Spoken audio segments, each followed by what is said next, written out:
Topic 8, the recovery rocket, building real well-being. Hi Ellie, we're now talking about a recovery rocket. So that sounds like we're about to, above and beyond.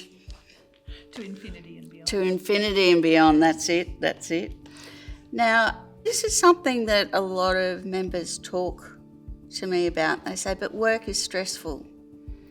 And I explain, well, yes, stress is natural, but it's when the stress becomes prolonged stress, that's what you need to focus on, because it's the prolonged stress that then causes the harm, the psychological harm. So that tends to make everyone feel a bit more comfortable about their WHS obligations. And I'm guessing that this recovery rocket would be a tool in terms of minimising that or avoiding that prolonged stress in the workplace. You're exactly right, and I think we talked in our last series a lot about stress, and that stress is normal in our workplace and in our lives. It's what happens when it's prolonged and we don't have a circuit breaker. So the recovery rocket is a really simple tool, and it was done by a guy called Andrew May, and he worked at the Institute of Sport as a sports psychologist, and he talked and worked with elite athletes, and every athlete has an off season.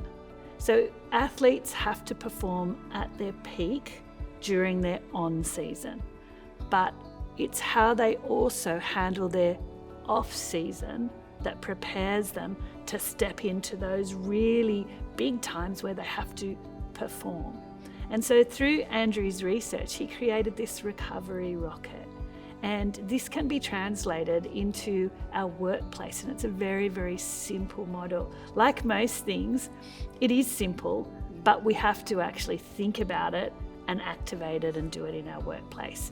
So it works on a number of different levels, and I'll explain it really briefly. So like any good athlete, we need to have an off season, so one really good break. So he talks about that. Let's make sure we plan our off season and that one really good break. Then we need to have 3 mini breaks, and that might be long weekends away, that might be recharges, walks, again, scheduling those into our times. And then he says to talk about 30 weeks a year where we aim for 100 recovery points. And he's got a whole list of recovery points, and as a team it's really fun to come up with your own recovery rocket and your own recovery points. And recovery points can be anything from taking a walk, from getting out, from having a massage, from doing a team lunch, and all of them have a point system, and that creates your 100 points. So he says 30 weeks of 100 points. So keeping tabs on that and seeing how you're going, being really purposeful about that. Then he talks about 300 nights of quality sleep. It's what we do to prepare ourselves. Sleep's when we restore. Sleep's when we recharge. So thinking about what are we doing? What's our foundations of sleep? What are we doing? Screen time, creating the right environment, having a routine, thinking about putting our to-do list together so that our mind is calm and we're actually be able to achieve good, restful sleep. So that's the aim. So if you're not getting 300 nights, maybe aim for 250, maybe start less, but really think about your sleep patterns. Because again, if we wake up well rested, we're able to step into the day and we're able to cope with stress a lot better. And the last one is 365 days of what we kind of call those go slow kind of moments. So little micro moments, a break, a stretch, making a work colleague a cup of tea, having a meal without rushing, breathing, walking, talking, patting your dog, practicing gratitude. Those little micro moments, they really, really matter, and make sure we're doing those every single day. So all of that together creates our rocket. So it's not one thing. So quite often people go, I'm having a big break.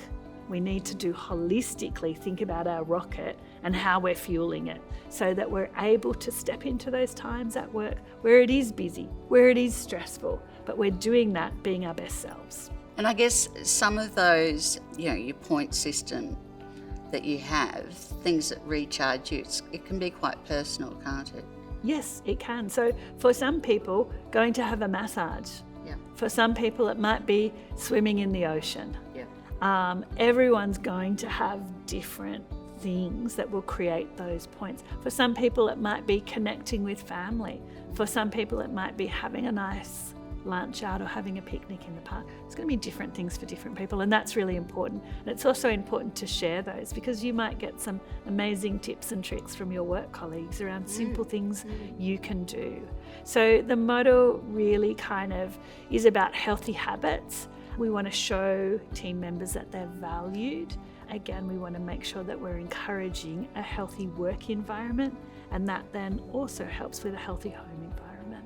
So a lot of it's consistency, I guess, too. So it's not just a one-off, okay, I'm taking 4 weeks off, that's enough. Yes. And I think that's the trap that we do tend to fall into. And I've done it myself. I've got a holiday coming up, I just need to push through. There's lots of micro things that you can do that will aid your recovery as well. So it's those little tiny 1%ers that really, really help. We talk a lot about care washing, and I know we wanted to touch on that, and that's about things that happen in our workplace when we're putting in wellbeing strategies. So that's things like fruit boxes. You've heard about the fruit box, Liz? Yeah, the yoga and the fruit boxes. Yes. So all really good things, but if that's all we're doing, they can be a little bit tokenistic. What we want is for people to look a little bit deeper in terms of their wellbeing strategy. So it's not just a one thing, like you're having your holiday, you're fine. It's not just that we put some fruit boxes into work and everyone should be healthy and fit and not stressed. It's holistic. It's building upon it and making sure we're working together as a team and we're doing things that are meaningful and matter to our people.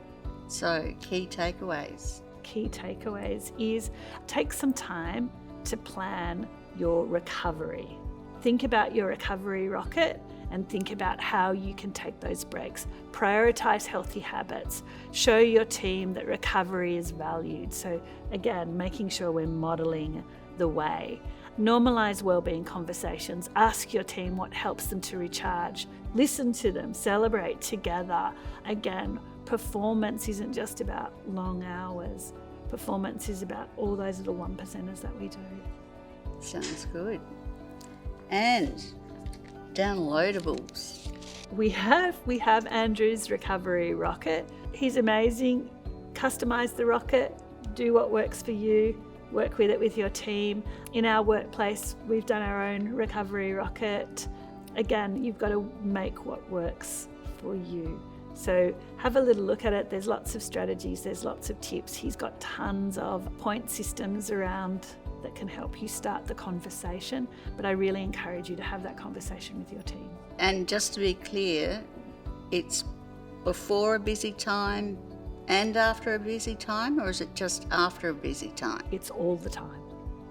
Right, got it. Thank you, Ellie. Pleasure, Liz.